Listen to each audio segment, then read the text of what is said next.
Hola, buenas tardes a todos.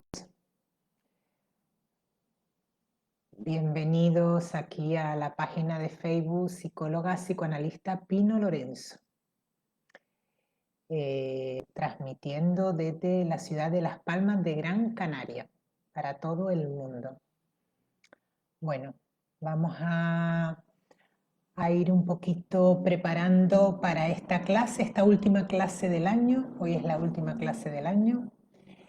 Y bueno, siempre que, ¿no?, que se hace ¿no?, siempre que hay un motivo así especial en una clase, pues se hace un poquito más especial la clase, ¿no? Porque hasta el próximo año no nos volvemos a encontrar con nuevas clases, con este curso sobre la obra de Sigmund Freud. Y bueno, pues tiene cierta importancia, ¿no? El tiempo pasa, porque nos recuerda que el tiempo pasa, y que bueno, pues pues bueno, que somos mortales, que somos sujetos mortales. Bueno, vamos aquí a preparar, a ver, para que esté todo ok, que se vea bien a ver, no sé por qué ahora no me sale. Bueno, vamos a esperar un poquito, estamos esperando un poquito, ¿vale? Para esperar que se unan algunas personas, y así voy también yo preparando en las redes sociales aquí. Vamos preparando también para compartir en todas las redes sociales. Vale. No. Vamos a ver.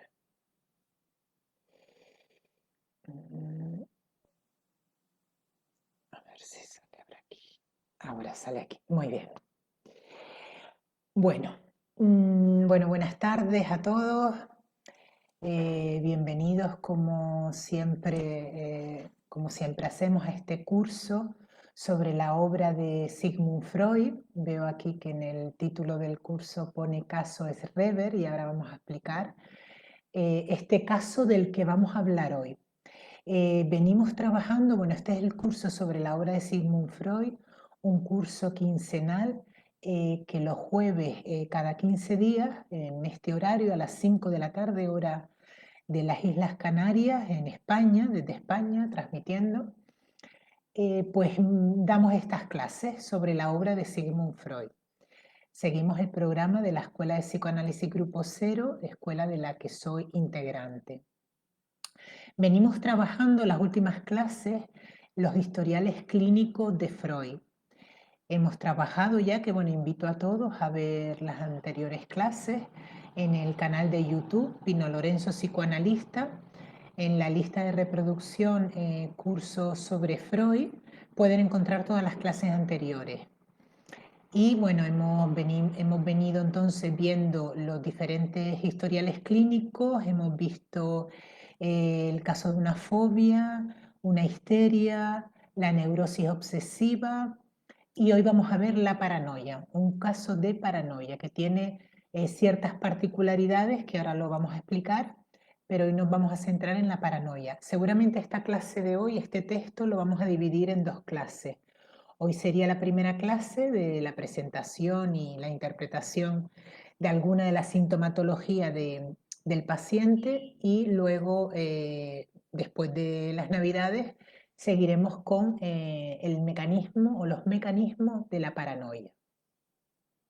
Bueno, el texto que vamos a ver hoy se llama Observaciones psicoanalíticas sobre un caso de paranoia, demencia paranoide, autobiográficamente descrito. Es un texto de 1910 que se publica en 1911, un texto de Sigmund Freud. Este caso de paranoia no es un caso de Freud.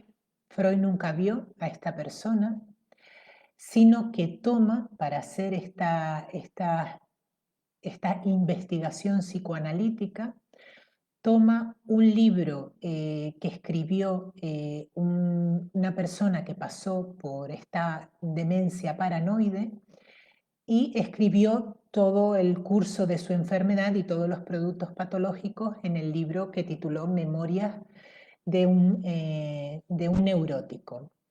Entonces Freud toma estas memorias que prácticamente hacen referencia a todo el producto patológico de la paranoia, y es lo que analiza, es lo que investiga psicoanalíticamente, sobre lo que realiza el estudio psicoanalítico. Nos dice Freud, ¿no? Y se confiesa, ¿no? Porque dice, yo no vi a esta persona nunca, ¿no? En mi consulta. Pero dice que la paranoia tiene una característica que lo diferencia o que la diferencia con respecto a otras neurosis. Porque así como en otras neurosis o otros neuróticos esconderían y jamás revelarían sus más íntimos secretos, el paranoico te lo dice todo espontáneamente, ¿no? Solo que transformado, pero te lo dice, todo lo que le pasa te lo dice espontáneamente, ¿no? No guarda sus secretos, ¿no? Entonces, esta característica de la paranoia permite que se pueda realizar un análisis o una investigación psicoanalítica de un material escrito o de un historial clínico impreso, como es el caso. ¿Vale? Bien. Se refiere concretamente, como decíamos antes, memorias de un neurótico que el doctor en Derecho Daniel Pablo Schreber, de ahí el caso Schreber, vamos a decir a partir de ahora llamaremos a... Hola, buenas tardes, Juani, bienvenida. Llamaremos a este caso al paciente Schreber, magistrado de los tribunales de Sajonia, publicó en el año 1903. O sea que Freud, esta persona publica sus memorias en el año 1903 y Freud publica su texto en 1911. En 1911. Vale. Espero que se me escuche bien. Me imagino que sí que se está escuchando bien. Bien.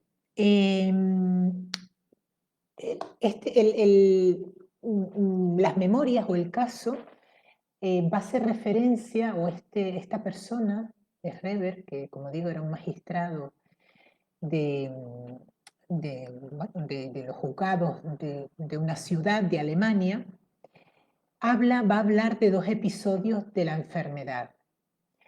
Fundamentalmente es el segundo episodio sobre el que él va a desarrollar todo el cuadro patológico, pero nombra este primer episodio. Este primer episodio tiene lugar en el otoño de 1884, siendo magistrado en Chemis, una ciudad de Alemania, a consecuencia, nos dice él, de la actividad desplegada en unas elecciones al Parlamento alemán, al Reichstag. Esta persona se va a presentar a unas elecciones al Parlamento alemán y durante esos meses desarrolla un trabajo muy arduo, y él dice que, bueno, que el desarrollo de su primera enfermedad es a consecuencia del trabajo realizado a partir de estas elecciones. Y de esta crisis va a curar por completo a finales de 1885. Ingresa en una clínica, en la clínica del Dr. Fleisching. Quedémonos con este nombre, Dr. Fleisching, porque va a ser muy importante en los delirios de Schreber, del paciente de Schreber. Está durante 6 meses y a los 6 meses, a finales de 1885, cura por completo. Cura por completo el paciente y después está 8 años que dice el propio paciente, que dice el propio Schreber, que bueno, son años muy felices con su mujer, cargados de nombramientos y de reconocimientos a su trabajo, con el único aspecto negativo de que no tienen descendencia. Vale. Pero después de esta primera crisis y después de estos 8 años, en junio de 1893, le es anunciado un nuevo nombramiento. para un cargo de presidente del Tribunal de Dresde, ¿no? Cargo que ocupa el día 1 de octubre, ¿no? Es decir, es nombrado en junio de 1893 y en octubre ocupa el cargo. Bueno, pues en ese periodo intermedio va a tener varios sueños que él relata en sus memorias. Por un lado, soñó repetidamente que sufría una recaída de su antigua enfermedad. Vale, no lo dije, la antigua enfermedad, la primera enfermedad de la que, como digo, apenas hay datos en sus memorias, es en un certificado realizado por un médico, es diagnosticado como un caso de hipocondría, ¿vale? De la que cura, como decíamos antes, de forma completa. Bueno, pues en este periodo, como digo, hasta que ocupa el puesto para el que ha sido nombrado, sueña repetidas veces que la enfermedad va a volver, en una recaída de la enfermedad, ¿no? Durante la noche, mientras los sueños, se angustia mucho y luego se despierta y bueno, pues siente un gran alivio al darse cuenta de que es un sueño, ¿no? Este por un lado. Y por otro lado, en ese mismo periodo de tiempo, en un periodo, en un espacio como de duerme-vela, tiene la idea de que, una idea de que qué agradable sería ser una mujer en el momento del coito, ¿no? En ese momento, frente a esta idea, la rechaza, ¿no? No quiere, le resulta horrible esa idea y la rechaza totalmente, no quiere saber nada de esa idea o de ese pensamiento. Vale. Su segunda enfermedad se inicia a finales de octubre de 1893, es decir, si a principios de octubre ocupaba el cargo, pues casi no pasa ni un mes que tiene que ingresar nuevamente en la clínica del doctor Flessing. Sin embargo, en este momento la cura no va a ser tan rápida, ¿no? Bueno, la cura no va a ser tan rápida, no. Rápidamente se complica el caso y desde luego no va a tener el proceso de curación como ocurrió en la primera enfermedad. Esta segunda enfermedad va a iniciarse con insomnio que le hicieron, como decía, de nuevo ingresar en la clínica de Flessing.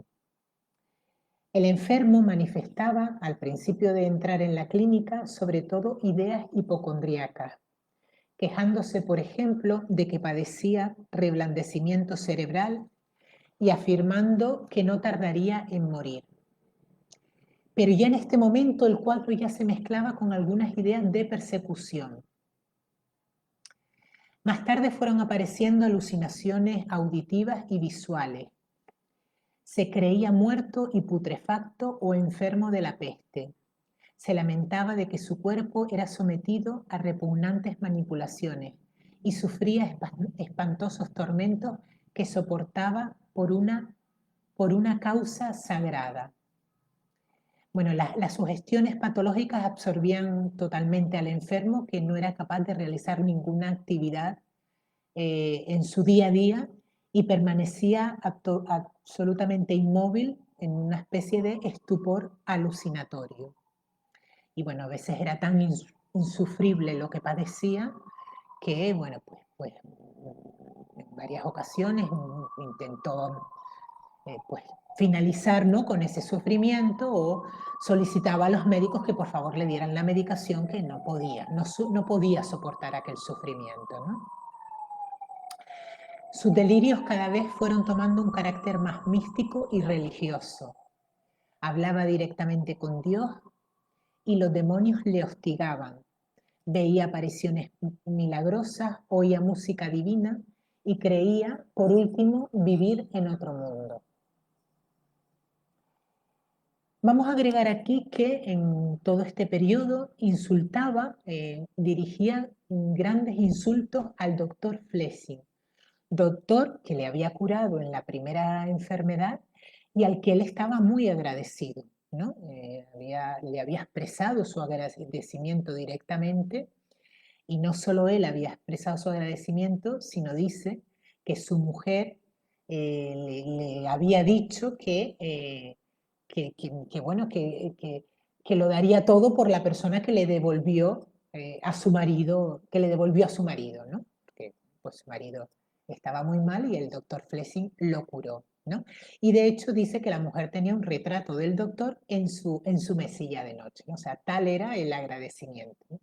Sin embargo, empiezan a aparecer ideas muy hostiles en Schreber hacia el doctor Flessing, de que le perseguía, de que había urdido toda una trama de persecución contra él, y entonces él se defendía insultándole, burlándose del doctor Flessing y diciendo pues todo tipo de barbaridades, ¿no? Además lo calificaba de asesino de alma. En la clínica del doctor Flessing estuvo un tiempo, pero finalmente tuvo que pasar a otra clínica, a la clínica de Sonnenstein, en junio de 1894. Y ya permaneció en esta clínica hasta que ya fue dado de alta 8 años después. O sea que esta segunda enfermedad tuvo un curso bastante más grave que la primera. Vale. El director del establecimiento, el doctor Weber, va a describir el desarrollo de la psicosis aguda inicial como una demencia alucinatoria, y poco a poco dice que fue surgiendo el cuadro paranoico, ¿vale? El cuadro paranoico fue surgiendo posteriormente, pero inicialmente era una psicosis alucinatoria, una demencia alucinatoria. Dice que por un lado el paciente, el Schreber, había construido todo un artificio de un artificioso sistema de delirio, ¿no? ¿No? Además, todas esas ideas delirantes estaban bastante estructuradas, formando un sistema, pero por otro lado, en el curso del tiempo que estuvo en esta clínica, Schreber fue cada vez teniendo un comportamiento más normal, conversaba con otros pacientes de la clínica, conversaba diariamente con el doctor Weber de diferentes temáticas y manifestaba una conducta totalmente normal. Sin embargo, esta reconstrucción, dice el doctor Weber, de la personalidad de Schreber, se acompañaba de todo este sistema de delirios, ¿no? Con lo cual seguía siendo paciente de la clínica, ¿no? No le podía dar el alta, ¿no? Vale. Schreber solicita años después, en el año 1900, solicita ser dado de alta y poder salir de la clínica, pero como digo, el doctor Weber se resiste precisamente por ese sistema de delirio, hasta que finalmente consigue su libertad, consigue que la inhabilitación que había cursado sobre él se le quite en una sentencia y queda libre, y queda en libertad, ¿no? En la sentencia que devolvió al doctor Schreber la libertad, va a aparecer sintetizado en breves frases el contenido de su sistema delirante, que era el que les voy a decir a continuación. Se consideraba llamado a redimir al mundo y devolverle la bienaventuranza perdida, pero solo podría conseguirlo después de haberse transformado en mujer. Bueno, todo este sistema de delirio en el que Schreber estaba metido, porque al principio todo el delirio, o fundamentalmente, eran ideas muy hostiles hacia el doctor Flessing, al que acusaba de ir contra él.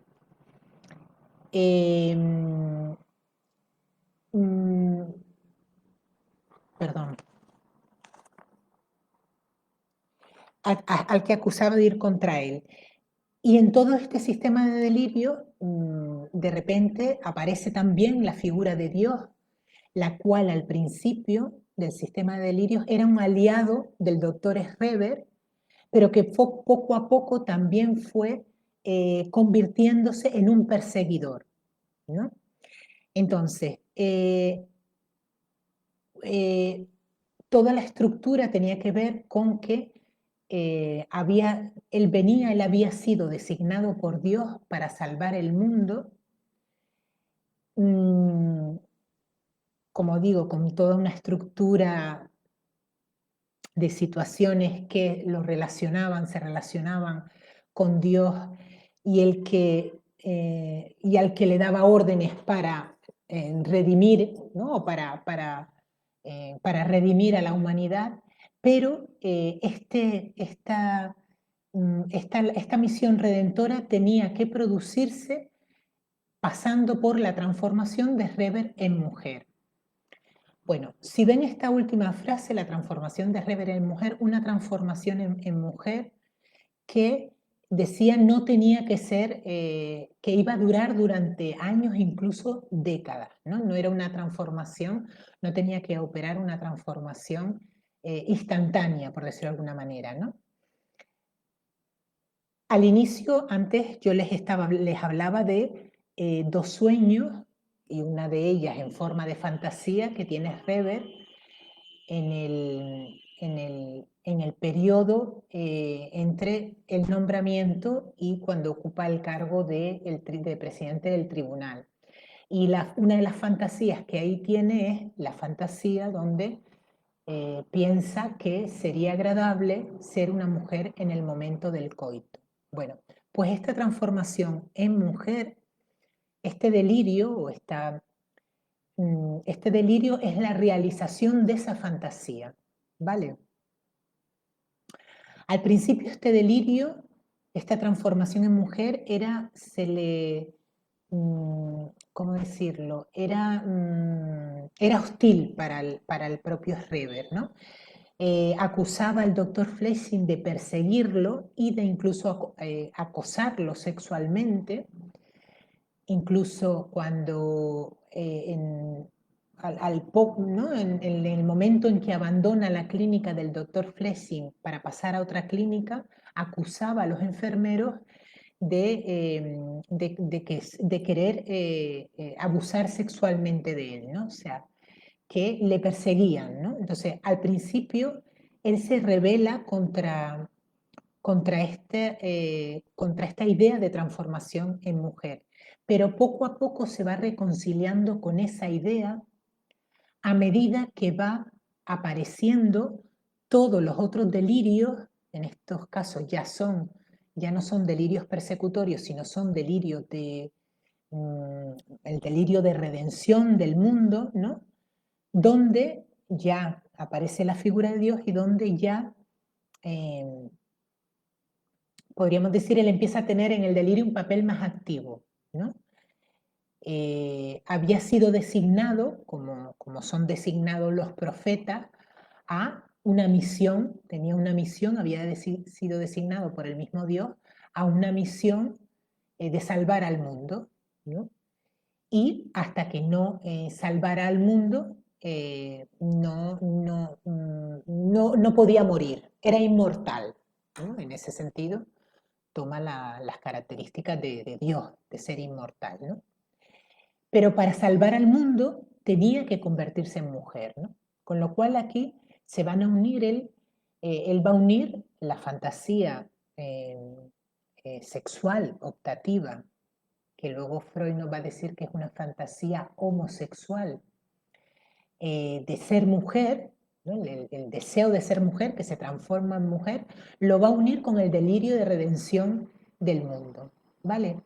Porque va a decir que Dios es quien, eh, no Dios, sino que Él está destinado a traer hijos al mundo, ¿no? A ser la esposa de Dios y traer hijos al mundo, nuevos hombres que son los que van a salvar el mundo, ¿vale? Entonces aquí se unirían los dos delirios, ¿vale? Aunque Freud nos va a decir que la fantasía inicial, la de su transformación en mujer, va a ser la primaria, ¿vale? La redención, la fantasía o el delirio de redención es secundaria, ¿vale? Bien, bien, bien.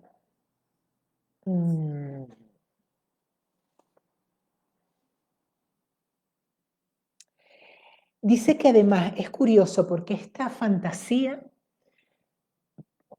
de transformación en mujer va a ser el único resto que va a quedar una vez Schreber, el único resto de su sistema delirante que va a quedar va a ser precisamente esta feminización, ¿no? de Schreber, ¿no? Y concretamente dice, él escribe en sus memorias que a veces se me encuentra frente al espejo o en algún otro lugar adornado con prendas femeninas y semidesnudo el torso. Pero esto casi siempre ocurre solo y si es posible evitarlo a la vista de otras personas. O sea, ocurre cuando él está solo, ¿no? Es decir, es el único, es realmente este rasgo de feminización es el único resto de todo el sistema delirante que va a quedar una vez que el paciente cura. Recordemos que el paciente no se hace un análisis. Está durante muchos años en la clínica de Sonnenstein y cura finalmente, pero ahora es Sigmund Freud el que está haciendo este análisis psicoanalítico de las memorias, ¿vale? No del caso en sí, sino de las memorias, del material impreso, escrito, ¿vale? Vale. No sé si hay alguna pregunta que quieran hacer. Bien. Vale. Entonces, como digo, Dios mismo inicialmente era su colaborador, quiero decir.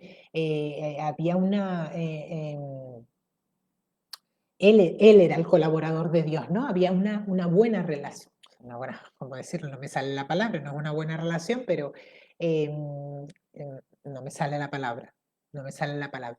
Pero esa relación empieza a tornarse hostil y Dios se convierte también en su perseguidor. Es decir, a la figura de perseguidor del doctor Flessing viene a sumarse Dios, ¿vale? Dios también lo va a perseguir e incluso él llega finalmente a reconciliarse nuevamente también con Dios cuando llega a someterse a la voluntad de Dios y entregarse incluso como mujer al disfrute de Dios, ¿no? Bueno, no les estoy leyendo por no hacer la clase demasiado densa, ¿no? Pero los fragmentos de las memorias del caso Schreber detallan absolutamente todo esto que estamos hablando, ¿no? Memorias de un neurótico, ¿no?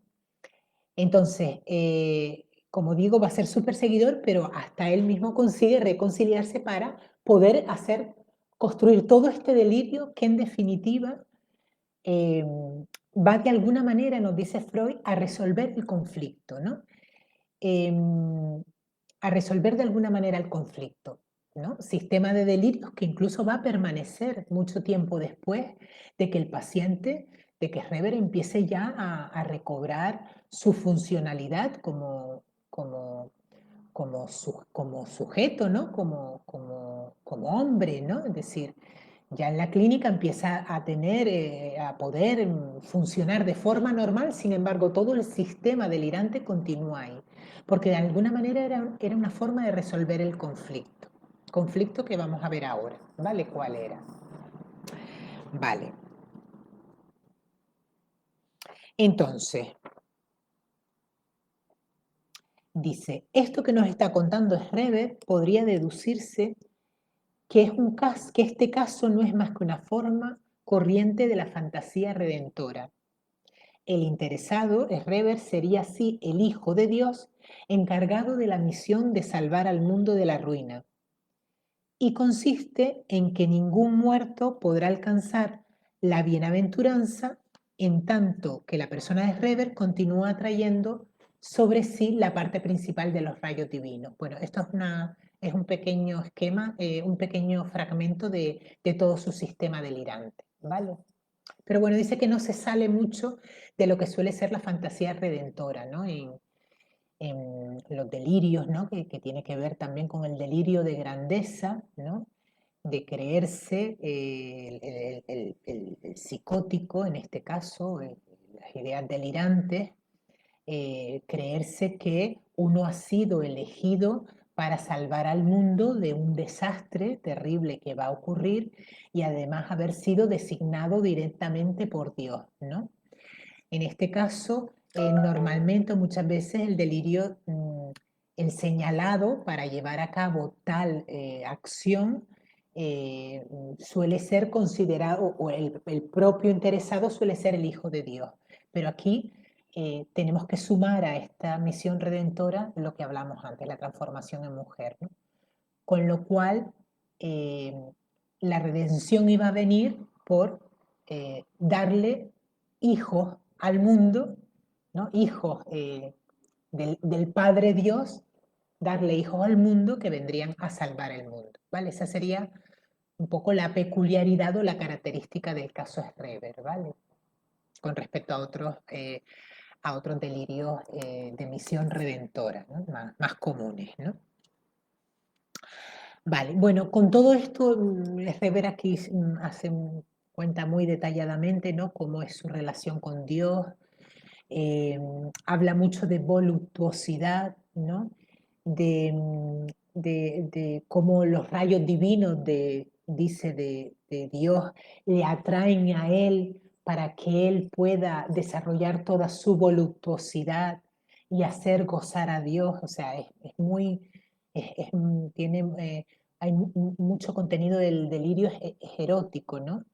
Eh, Todo muy relacionado con rayos divinos, con nervios, nervios femeninos. Él dice que está construido, está por dentro lleno de nervios femeninos, ¿no? Que le vinculan directamente a la figura de Dios, ¿no? Y entonces nos dice Freud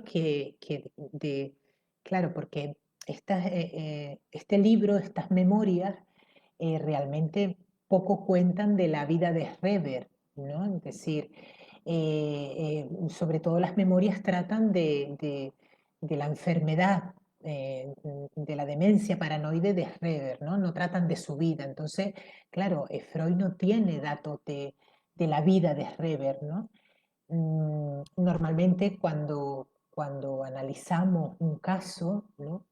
Cuando frente a nosotros se nos pone o se nos expone todo un material patológico, el psicoanalista se acerca al estudio, a la investigación y al tratamiento de todo ese material patológico, por un lado, teniendo en cuenta, ¿no? Y profundizando en los productos patológicos, en el delirio, en la neurosis obsesiva, en la paranoia, sea cual sea el producto, pero también investigando en la historia evolutiva del paciente, ¿no?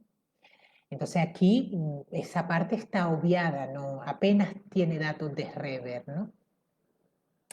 Sí tiene un dato, ¿no? Como que era un hombre, Schreber era un hombre de severas costumbres.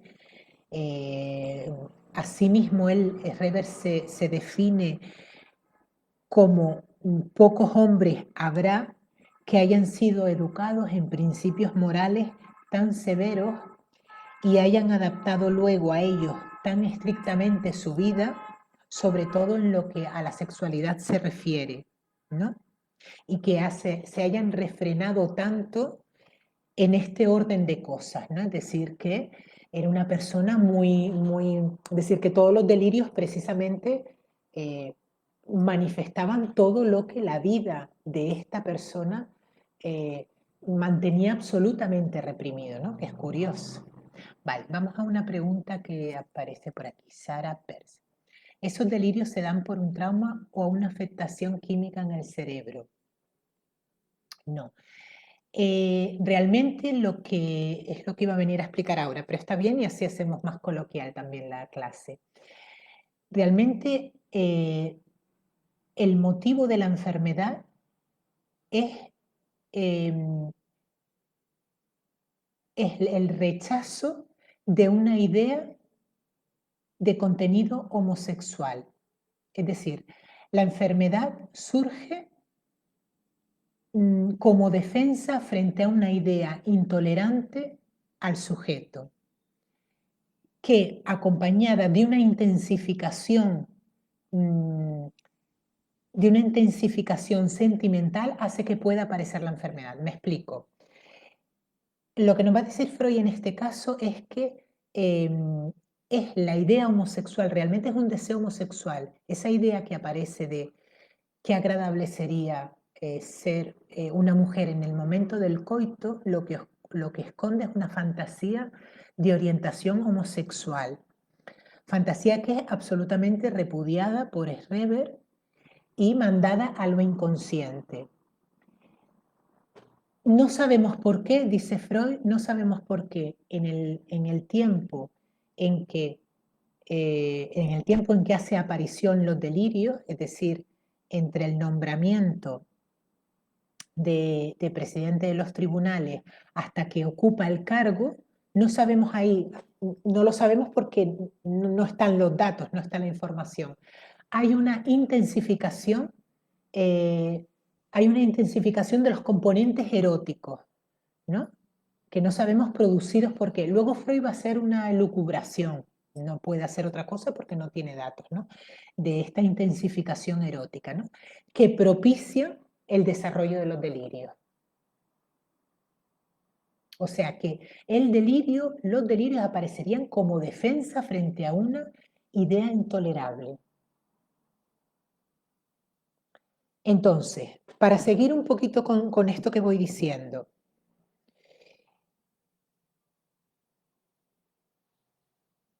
vale. Bueno, mira, justo aquí era lo siguiente que iba a decir. Dice, el delirio de su transformación en mujer no es más que la realización del contenido de aquel sueño que tuvo en el periodo de incubación de la enfermedad. Es decir, el delirio es curioso, ¿no? El delirio es una realización de deseo, como el sueño. El sueño es una realización de deseo. El delirio viene a realizar este deseo o esta fantasía optativa homosexual, ¿no? Dice, por aquel entonces el sujeto rechazó con mucha indignación tal idea, ¿no? Y de hecho en su enfermedad al principio se resistió bastante contra su realización. Es decir, al principio cuando aparecían estos delirios, él se resistía muchísimo, ¿no? Viendo su transformación en mujer como un atropello del que sus perseguidores querían hacerlo objeto. Pero llega luego un momento en que se reconcilia con esta idea, ¿vale? Es decir, por eso decía antes que era como una solución al conflicto, porque viene como a reconciliarse eh, con esa fantasía realizada en el delirio. Claro, ¿cómo se reconcilia? Se reconcilia con todo un producto patológico, pero es que la enfermedad es la defensa. La enfermedad psíquica en el sujeto es la defensa. Es la defensa frente a un deseo intolerable, frente a una fantasía intolerable para el sujeto que junto luego eh, mm, con otros factores producen el delirio, ¿vale? Pero la enfermedad es la defensa, ¿no? Entonces, se defiende de todo esto con la construcción del delirio, ¿no? Vale.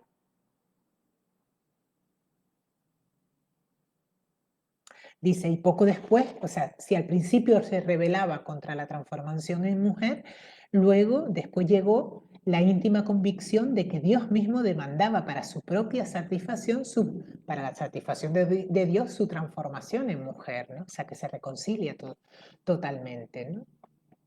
Vale.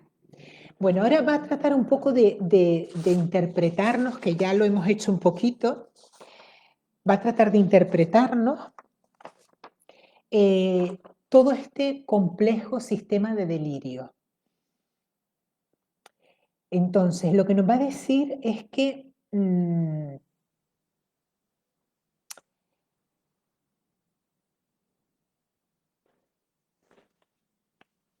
lo que nos va a decir es que, dice, Freud dice, se va a centrar en una parte de las memorias que habían pasado inadvertidas realmente, y era la conducta de Schreber con su perseguidor, con Flessing, ¿no?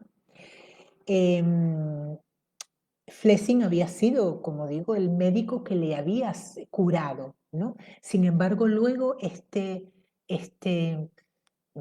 agradecimiento y esta situación anímica sentimental hacia el doctor Flessing se convierte en todo lo contrario. El doctor Flessing va a ser su perseguidor, ¿no? Entonces, dice que cuando tienen lugar los dos sueños en el periodo ese de incubación de la segunda enfermedad, realmente una interpretación que va a dar Freud es que cuando el paciente, cuando Schreber empieza a soñar en la recaída en su antigua enfermedad, ¿no? Es posible también que en esos sueños también de alguna manera también echara de menos, por decirlo de alguna manera, o fuera también como un recuerdo nostálgico de su relación con el doctor Flessing, ¿no? Como si de alguna manera lo pudiera echar de menos, ¿no?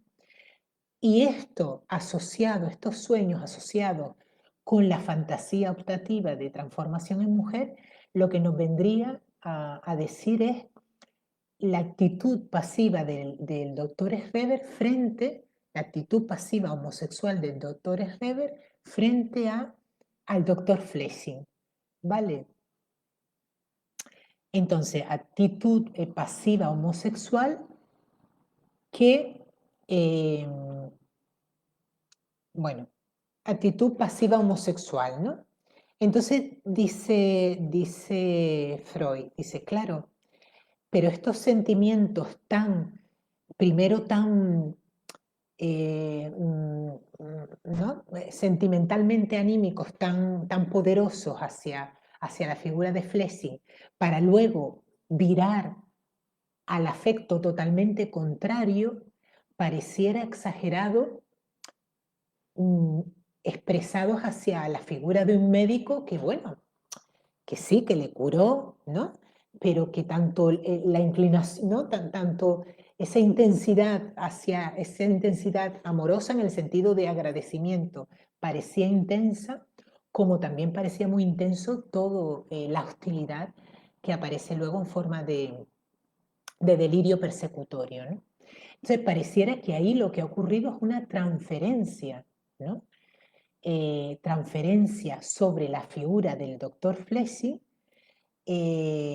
de otras relaciones del doctor Schreber, ya sí mucho más importantes, ¿no? Es decir, transferir sobre la figura del médico los sentimientos, tanto amorosos como hostiles, del doctor Schreber sobre figuras como, por ejemplo, su padre y su hermano, ¿no?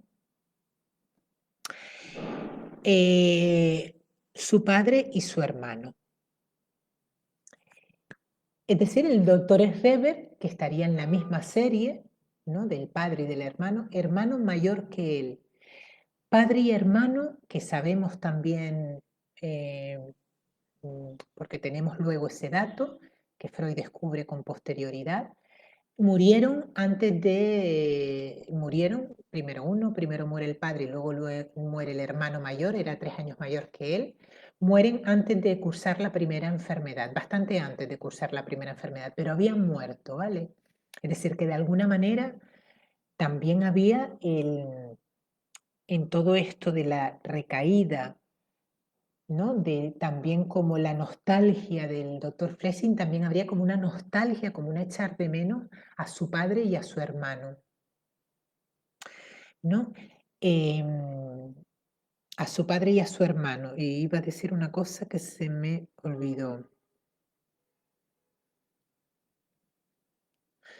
Vale. Padre y hermano que... a ver, espera, perdón porque no... Vale, sí. A su padre y a su hermano, ¿no? Entonces aquí sí nos podría cuadrar más ya esos sentimientos tan intensos, ¿no? nos va a explicar un poquito, ¿no? Dice cómo la persona inicialmente amada, cómo puede llegar a convertirse en el perseguidor, ¿no? Que es lo que ha tenido lugar. La persona amada, amada en el sentido de, es amada, ¿no? Porque realmente la manifestación, la fantasía es una fantasía de contenido homosexual. Claro, y justo está representando el doctor Fleshing al padre y al hermano, es decir, las dos figuras masculinas hacia las que, eh, hacia las que inicialmente en la infancia el niño va a dirigir primero al padre, pero luego también al hermano, sus tendencias homosexuales, ¿no? Tendencias homosexuales que anidan en todo sujeto anidan tendencias heterosexuales y tendencias homosexuales, ¿no? Que luego en el curso de la evolución,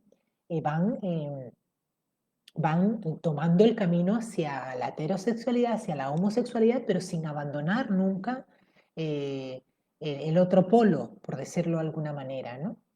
Entonces, esta característica por eso digo la persona amada, ¿no? De convertirse la persona amada en el perseguidor, hay una transformación ahí, ¿no? Tiene lugar una transformación, ¿no? Que tiene que ver con la paranoia, con el mecanismo de la paranoia. Porque lo que Freud va a descubrir, y es lo interesante para mí, entre otras muchas cosas, de este texto, lo va a descubrir en este caso de paranoia y en muchos otros casos de paranoia de otros psicoanalistas, es la posición homosexual pasiva del paciente frente, por ejemplo, a la figura del padre. ¿Vale? Es lo que es, es la paranoia se revela frente a esa situación, frente a esa posición pasiva homosexual.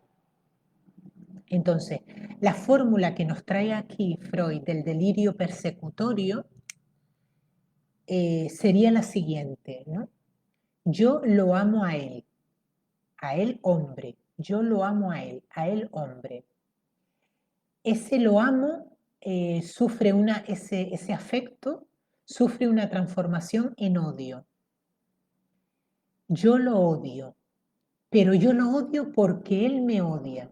Es decir, yo lo amo a él, ese afecto sufre una transformación, yo lo odio. Y por el mecanismo de la proyección, que es el mecanismo característico de la paranoia, ese odio lo sitúo fuera y digo, no soy yo quien le odia, es él el que me odia, ¿no? Entonces, yo lo amo, yo lo odio porque él me persigue, porque él me odia, ¿vale? Esa es la fórmula de la paranoia. Es decir, tiene lugar una transformación del afecto, del amor en odio, y una transformación del sujeto. Y esto sería primero la transformación del amor en odio tiene que ver con la ambivalencia afectiva, ¿vale? Que anida en todo sujeto, ¿no? Amor y odio, las relaciones, mm, son ambivalentes, las relaciones personales son ambivalentes. Sentimos amor y odio en distinto grado hacia las personas, ¿no? No solo amamos unas personas y odiamos a otras, ¿no? Sino se da la ambivalencia. Entonces, esta transformación del afecto en amor y odio tiene que ver con la ambivalencia, pero por el mecanismo de la proyección, ese odio hacia el otro hace que venga del exterior. No soy yo quien le odio, es él que me odia, es él el que me persigue y por eso yo le odio. ¿Vale? Entonces, la frase quedaría, no soy yo quien le ama, no soy yo quien le odio, o no soy yo quien le ama, o yo le odio porque él me persigue. ¿Vale? Es decir, no llega a decir Freud, el perseguidor en el delirio persecutorio siempre es una persona amada por el sujeto. No es indiferente. Eh, el, la persona, el perseguidor en el delirio persecutorio no es indiferente para el sujeto, no es cualquier persona. Es una persona que ha sido previamente amada. Amada, entiéndanme, amada en el sentido general de la amada, en el sentido de amor, de inclinación afectiva hacia esa persona, ¿no? Y tanto si tan intenso ha sido si tan intenso es la persecución, es porque tan intensa ha sido la fijación amorosa, sentimental a esa persona, ¿vale? Una paranoia, una hostilidad muy grande proyectada en el exterior hacia el sujeto nos habla de que previamente hubo una fijación amorosa o sentimental también muy grande hacia la propia persona, ¿vale? Vale, por eso que en este caso, dice Freud, es exagerado, ¿no? Pues cómo el doctor Flessing llega a convertirse en lo peor del mundo, ¿no? Entonces, solo se puede explicar eso por la transferencia, ¿no? Sobre la figura del doctor Flessing de otras figuras, en este caso sí, ya mucho más importantes para Reber, como eran el padre y el hermano, ¿no? Entonces, dice Freud, dice, claro, a ver dónde lo dice. Entonces dice, nuestra hipótesis es que la base de la enfermedad, mira, y aquí respondo de forma directa a la pregunta que antes nos hacía Sara, de que la base de la enfermedad de Reber fue la brusca aparición de un impulso sexual, de un impulso homosexual, ¿vale? No podemos adivinar por qué tal explosión de la libido homosexual surgió precisamente en el intervalo entre su nombramiento en Dresden y su traslado allí. No lo sabemos, desconocemos esto, ¿no? ¿Por qué tiene lugar para que luego tiene lugar esta explosión de la libido homosexual para luego que apareciera todos los delirios de contenido claramente, además en su forma homosexual, ¿no? Digo, se transforma en mujer, se casa, es la mujer de Dios, es abusado sexualmente por otros hombres, el doctor Flessing, los enfermeros, ¿no? Vale. Bien. Dice, bueno, sí. Vale.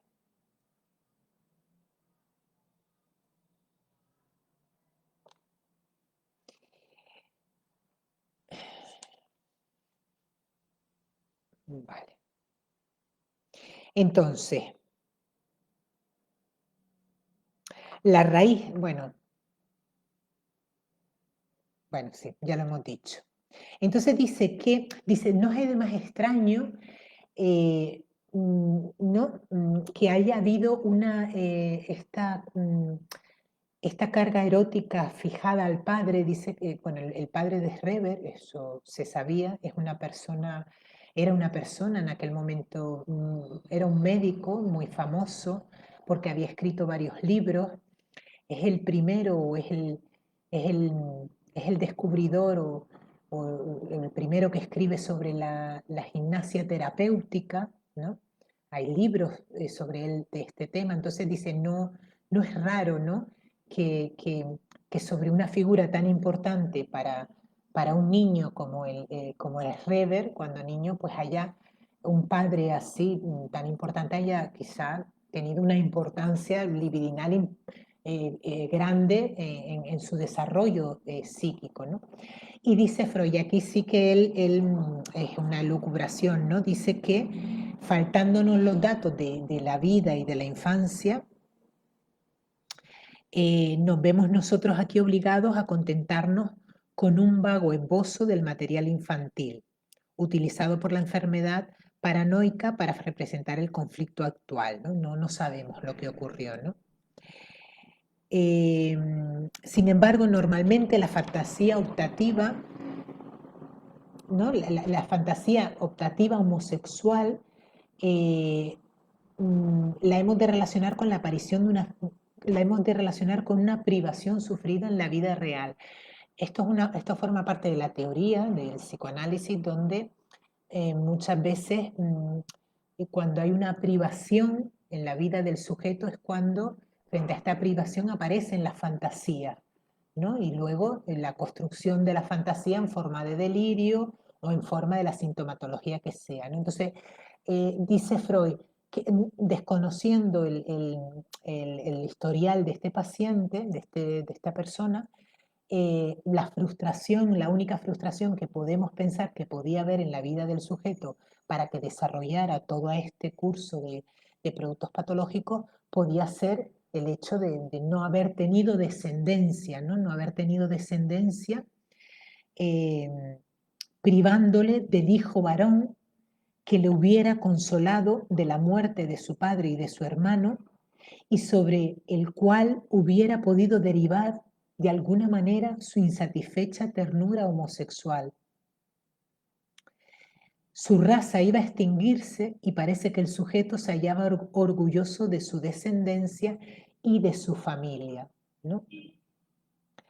El doctor Schreber entonces podría haber acariciado la fantasía de que si fuera mujer tendría seguramente hijos, es decir, los hijos que no podía tener en la realidad van a introducirse en su delirio, ¿no? Ven que cómo la realidad de la vida del paciente se introduce en el producto patológico, ¿no? Todos los hijos que él iba a tener y de los que iba a salvar el mundo no eran más que la sustitución de los hijos que él no podía tener, ¿no? En su vida real, ¿no?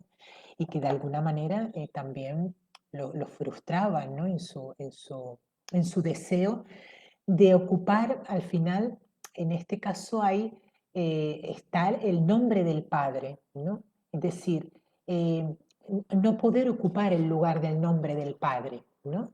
Em, eh, eh, que es lo que Lacan llama el nombre del padre, ¿no? No poder situar, no poder situarse ahí es lo que, por el curso de todas las características de este caso, ¿no? Es lo que enferma al sujeto, ¿no? Es lo que enferma al sujeto, ¿no? Es decir, como si el nombre del padre estuviera forcluido, ¿no? Estuviera forcluido. Y justo ese nombre del padre forcluido viniera a hacer su aparición en forma patológica en el momento justo en que eh, mm, iba a ocupar un rango muy elevado en la sociedad, ¿no? Es decir, justo cuando inicia, cuando va a iniciar, o cuando va a ocupar el puesto por el que había sido nombrado, un puesto muy importante, es cuando enferma, ¿no? Es decir, esta forclusión del nombre del padre le impide ocupar ese lugar importante, importante también en el sentido de la economía psíquica, ¿no? Que para él no estaba construido, no estaba construido ese lugar, ¿no? De padre, ¿no? Presidente del tribunal de Dresde, de padre del tribunal de Dresden, ¿no? No de Dresden, ¿no? No estaba constituido y entonces ahí, como forma de solución, aparece el delirio, ¿no? Aparece el sistema delirante, ¿no? Aparece la paranoia, aparecen los delirios. Es decir, eh, que tiene que ver con el nombre del Padre, podríamos concluir, ¿no? Bueno, con esto terminaríamos ya la clase de hoy. No sé si quieren hacer alguna pregunta, si se quieran animar a hacer alguna pregunta.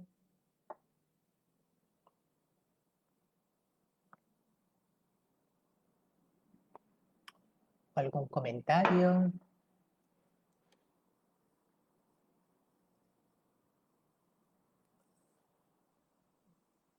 La próxima clase nos vamos a meter con el mecanismo de la paranoia, ¿vale? Pues, en base a este caso vamos a ya adentrarnos en el mecanismo de la paranoia, ¿vale? Cómo se produce, y las distintas fórmulas también dentro de la paranoia.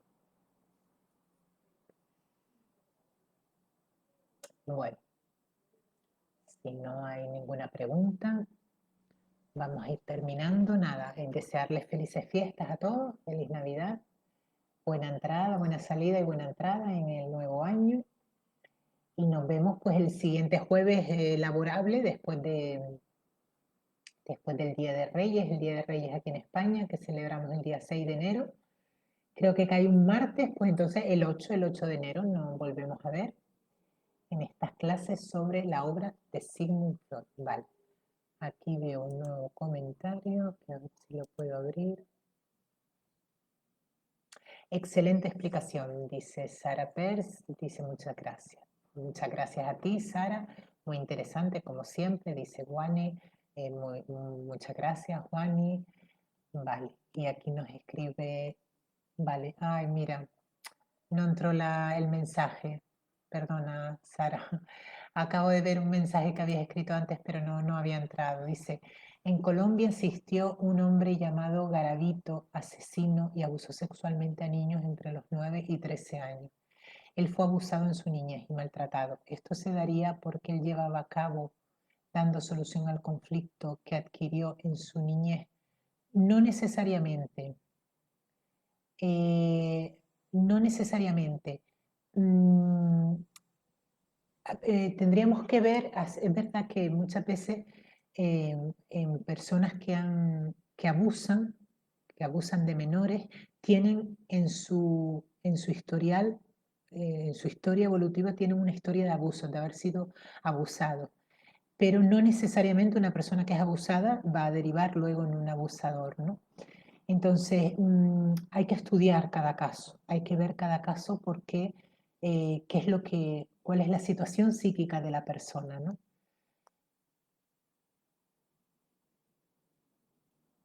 No, porque si no, porque dice solución al conflicto. No, claro, no es un conflicto el que adquirió, ¿no? Digo, bueno, no es un conflicto, es curioso, es interesante esta pregunta, ¿no? Porque dice, él fue abusado en su niñez y maltratado. Esto se daría porque él llevaba a cabo dando solución al conflicto que adquirió en su niñez. Y claro, lo que pasa es que el conflicto, generalmente en los niños abusados, el conflicto viene después. En el momento en que el niño es abusado, ahí no suele aparecer ni productos patológicos, ni trauma. El trauma viene después, que es cuando se da cuenta el niño por otras impresiones, de repente porque sabe un poco más sobre, por ejemplo, la sexualidad, es cuando se da cuenta que lo que a él le hicieron es eso que él ahora está viendo o se está enterando o sobre lo que ahora le están hablando. Y es ahí cuando tiene lugar el trauma, no en el momento no tiene lugar el trauma, es necesario la segunda escena. Así lo decimos en psicoanálisis. Es necesario la segunda escena para resituar la primera escena, ¿vale? Y para decir, eso que a mí me hacía mi tío, mi padre, Pepito de los Palotes, era abuso sexual. Es desde una segunda escena que se resitúa la primera escena. Es desde el presente que se resitúa el pasado. Es desde el futuro que se resitúa el presente. No es hasta el final, no es hasta el final de la frase que yo entiendo el contenido de la frase. Es desde el final que se resitúa el presente. Es el futuro anterior del que nos habló Lacan, ¿vale? Es desde una persona que abusa sexualmente en el presente, desde donde vamos a investigar qué ocurrió en el pasado.